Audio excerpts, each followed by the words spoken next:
Welcome back to the Tucker Family Videos. Today we're going to use our big jug variety, and we're going to use, we're going to sow some Bloomsdale long-standing spinach.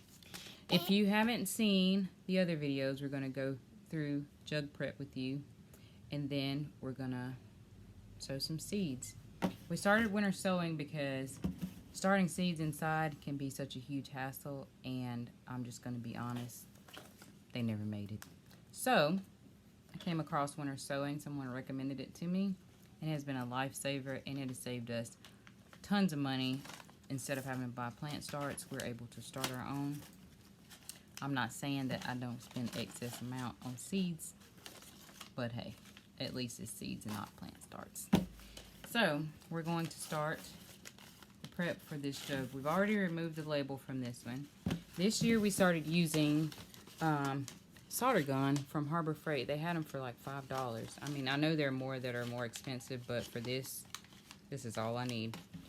Instead of a drill, if you have a drill, use a drill or a knife. Some people use a hot fork or knife on their stove, but this is so much easier. You just plug it in, let it heat up, it's ready to go and do its job. So in the bottom of the jug, we're going to put holes because your jugs need proper drainage, because you do not want your plants to have root rot, because that would completely defeat the purpose of you starting your own plants if they die. And they drown. So Shayton here is going to help me with putting the holes inside. So you on the outside, you're just going to take this and apply it to the jug. It's hot enough, it will melt instantly and do what it needs to do. Make sure you hold it tight and secure. And we're just going to go around and put holes every so often. Down here. It actually sounds like a drill. It's just very hot. And there, and then we're going to try to put some right here. The plastic's a little thicker, so you're going to have to apply a little more pressure, and it takes a little bit longer, but it still does it just fine. Yes. And one more over here. Alright, so we're going to put it back on its stand. You said it goes in the middle. Okay. As it comes with a stand, you don't want that laying on the floor or anything. You have your holes in the bottom of your jug. Next thing is to cut this in half. I'm using a knife. A shorter knife would be smarter, but this is what I have. It takes a little bit longer to get it through, but it still works. So I'm going to lay it down. I cannot hold it up because it's slightly hazardous to my health, and I don't want this to fling and cut me. I didn't know that knives could wobble. It will work. Just have to be patient with it. Work it through. Alright. Now we're going to cut this in half. We also want to leave enough to where it is a hinge, because you want to be able to easily open and close this when you need to.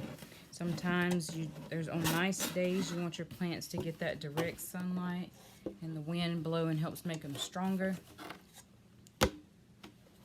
Like so. You can open and close it. It looks like a very easy. Okay. So next, Shayton is going to fill this with soil. He's not going to completely fill it, but up to the edge about here. And then from there we will add seeds. While he is filling the jug with soil right here, I'm going to work on a label. I use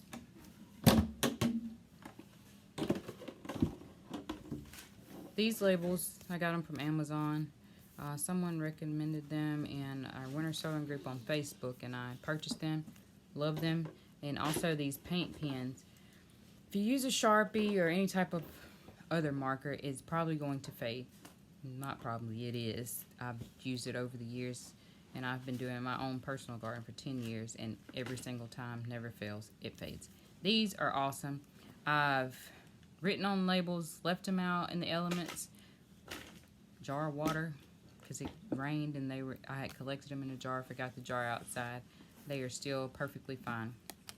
And I like to save these because it saves you from, a lot of times we grow the same things each year, and you can reuse these each year versus having to buy more, do more over and over until they're done.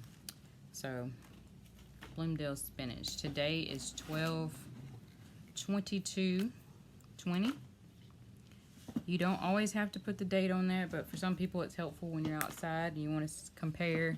You started something this week and something else 2 weeks later and see how they're doing. I usually have a journal, and when I winter sow, I usually winter sow in batches. So whatever I did that day, I write down everything that I've done before I take those jugs outside, and I just usually just put the label. So the label here, I can take it when I transplant and put that label with that plant, and it's already there. With the dates on it, could be hard to get off, I don't know, but I can use this year after year.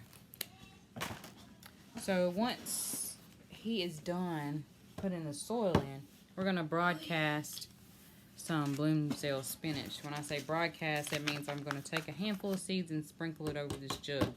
Now, some people take and they do holes. So instead of broadcasting it, they will put in 5 or 6 holes. They will plant right in those holes, and it controls the amount of seeds.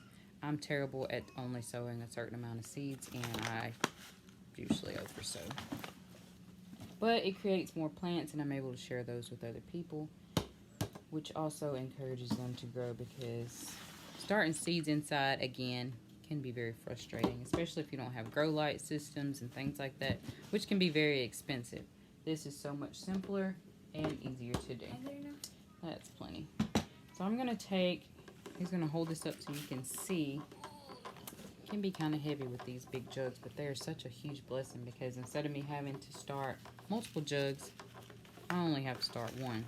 So I'm going to take a good handful of this Bloomingdale spinach seed, and I'm going to sprinkle over the jug. Probably not as much as I put in my hand, because that's way too much.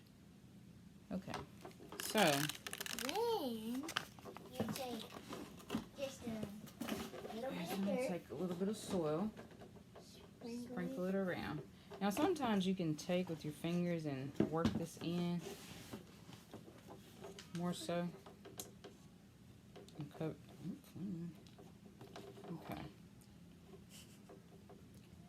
But you're going to make sure your seeds are covered well. You don't have to, I know in the package it says you got to do a 1/2 inch, all this other stuff.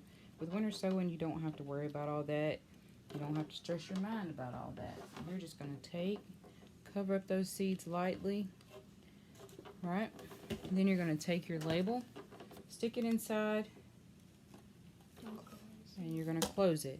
Now, I use painter's tape to seal up my jugs, again, because my first couple years I used duct tape, and duct tape works wonderfully, but it can be expensive, and I know a lot of people are on a budget right now, and money can be tight.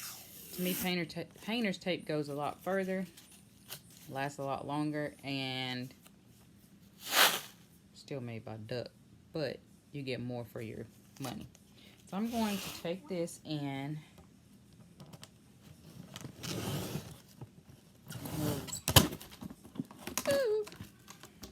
here, I need you to help me hold this up so I can show them how to seal this jug. So we're going to take this, the tape around, like so. Seal it up. You want to have a good seal so you have a good greenhouse effect when doing this. Tear it off. And you want to take this and set it in a sunny location. And before too long, you'll see your spinach seeds starting to sprout up.